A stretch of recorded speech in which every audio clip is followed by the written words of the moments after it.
Well, all the track's now down on our train set, but it's all looking a bit flat. So let's put some scenery on and create some hills. Stay tuned to see how we manage to do that.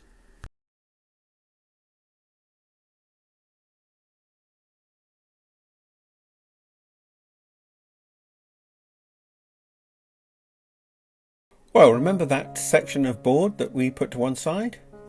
What I've done here is I've chopped it up and glued it in sections on top of the board in the corner to create the rough outline of some hills and create a cutting on this curve.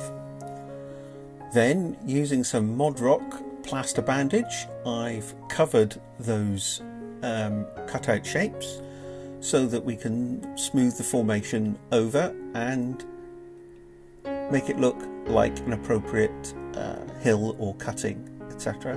So it's all ready for the landscaping that we're going to do as we go forward. As you can see, I've just covered up the track with some masking tape to prevent any of the plaster getting on the track. It could be cleaned up later, and that's certainly what I did on my last layout Lockdown, but I thought better safe than sorry. As you can see, that's resulted in quite a realistic looking hillside there, although obviously it is quite white at this stage. We'll soon be changing that. The next stage is to glue the platforms down, and here I am using a piece of rolling stock long coach just to check the clearances between the coaches and rolling stock and the platform. We don't want to stick it down too close to the track, because otherwise that will cause derailments, etc. So it's worth rolling your coaches along just to sort of make sure that you've got the right clearance there at all. I'm doing this obviously for both lines, the inner one here and of course the outer one as well. And again, the faithful contact adhesive comes out. Generous squirt on all the sections of the platform. Just making sure that everywhere where it's going to contact the boards here has got a little bit of glue. Again, just a little bit of fine beading up and down on all the joints as well,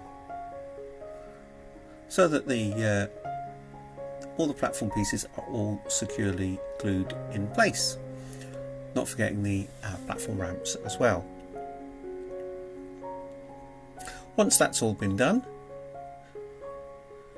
not forgetting the steps, once that's all been done, then it's just a matter of holding down the platform, and once that's been done, it's just a matter of holding down the platform and making sure that it's weighted down so that it can get contact with the board and get stuck down in the right place. Right, the next stage is to carry out the ballasting. I use one of these ballasting tools. I've got this one off of eBay. All you need to do is fill it up with ballast. There's a couple of grooves in the bottom which fit the rails of your track. You open up the drawer at the bottom and then you just slide it along, and as you can see, it distributes the ballast quite nicely along the track and along either side. Just makes it that little bit easier and quicker when you're doing your ballasting. As you can see, what I've also done is I've used some masking tape to cover up the sections of points where the point blades touch the side of the rails. This is important because you don't want to get any of your ballast stuck in between the point blades, the movable point blades, and the stock rails, because then it will stop the electricity conducting.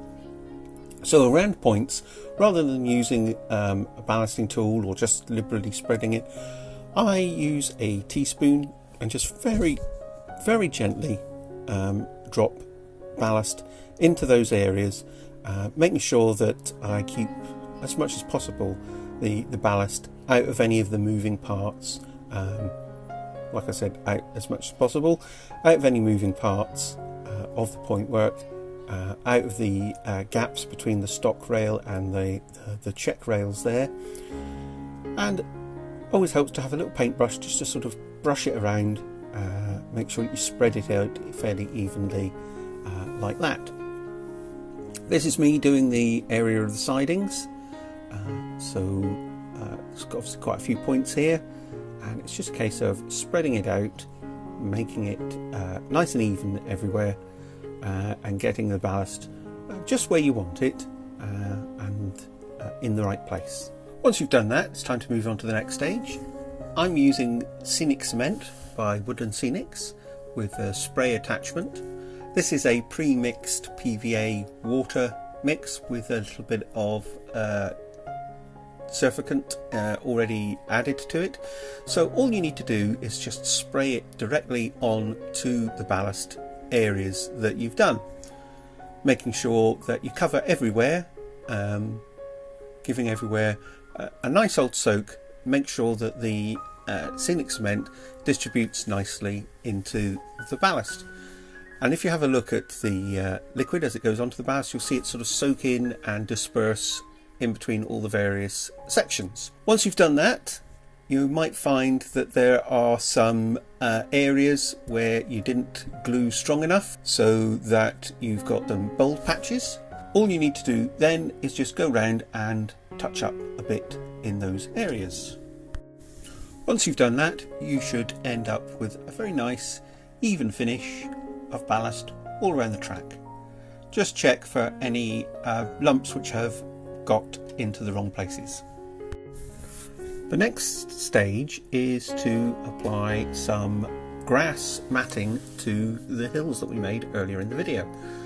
I'm using this as it's a very quick, easy way to green the hills. As it's a layout for the children, they're not necessarily going to be wanting static grass which will fall off everywhere. This is just a sheet of paper that you can get from all good model shops or on eBay, etc. Thick paper which has had scatter material glued to it so that it gives the appearance of a grassy hill. First thing to do is to just roughly check what shape it is.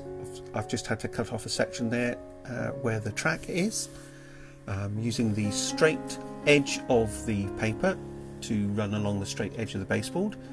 Out comes the trusty Yoo-Hoo contact adhesive, and again spread that liberally, especially on the edges of the paper on the back, and make sure that that covers everywhere, just so that when we apply it, it's going to stick down and stay in the appropriate shape. So here we are, just sort of manhandling it and getting it to wrap itself around the hillside shape, making sure that the edge is fairly straight along the top.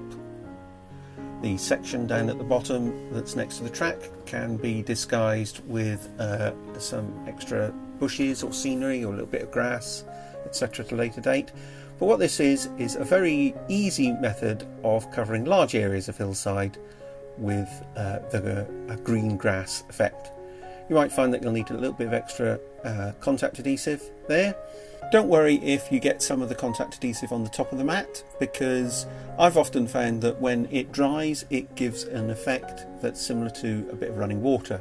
So if you've got a bit of a thread of Yoo-Hoo that's going down the hillside, it can just be a stream or some rainwater that's running down, etc. And it gives it actually quite a pleasing effect.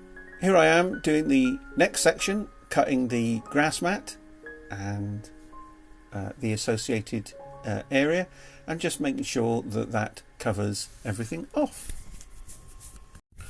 If you like this video, don't forget to hit like and comment below. Check out these videos, also including the other ones in this series, and to make sure you don't miss the next one, hit that subscribe button that's right in the middle. So thanks for watching, and see you in the next one. Bye!